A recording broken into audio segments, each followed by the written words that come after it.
நீங்கள் காலையிலேருந்து இங்கே இருக்கீங்க, எந்த மாதிரி பாதிப்புகள் தற்போது இருக்கு? நாங்கள் காலை வெளியே வந்துட்டோம். சரி கடைகள்லாம் போய் பார்த்துட்டு வரும்ட்டு போய் பார்த்துட்டு வரோம். எங்களால் போகவே முடியல. ஊர் உள்ள ரொம்ப கஷ்டமாக இருக்குது. தண்ணி ரொம்ப ஏறிக்கிட்டே போகுது.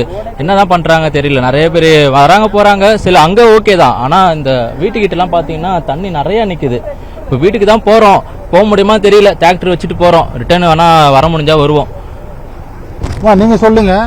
இப்போ காலைல எங்கே வந்தீங்க? இப்போ எங்கே போயிட்டு இருக்கீங்க? எதுக்காக வந்தேன்? காலைல மீன் பார்க்கறதுக்காக வந்தோம்.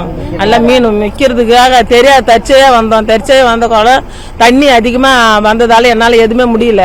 அங்கே எல்லாத்தையும் அப்படியே வாரி என்னால் முடியல. எல்லாம் பாக்ஸ்லாம் அடிச்சுக்கிட்டே போகுது.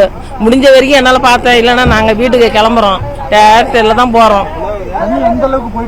தண்ணி வேகமா போகுது. இப்போ முன்னாடி கொஞ்சம் பரவாயில்ல, இப்ப அதிகமா போகுது. வீடெல்லாம் முழுகிடுச்சு. உப்புலாடி மார்க்கெட்ல எல்லா மக்களும் ரொம்ப பாதிக்கப்படுறாங்க. உப்புலாடி ஜனம் ஃபுல்லா அவங்க வீட்டுல இருக்க முடியாம அதாவது ஓடாந்துக்கினே இருக்குது. நான் என்னால அங்கேயும் இருக்க முடியாது. நான் வந்து பாலத்து மேல உட்காந்து இருந்துட்டு நாங்க தாங்கோட ஜனம் வர முடியல எங்களால. இப்ப அந்த உப்புலாடி கண்டகாட்டு வண்டி வந்ததால இப்ப வரோம் நாங்க ஊர் உள்ள.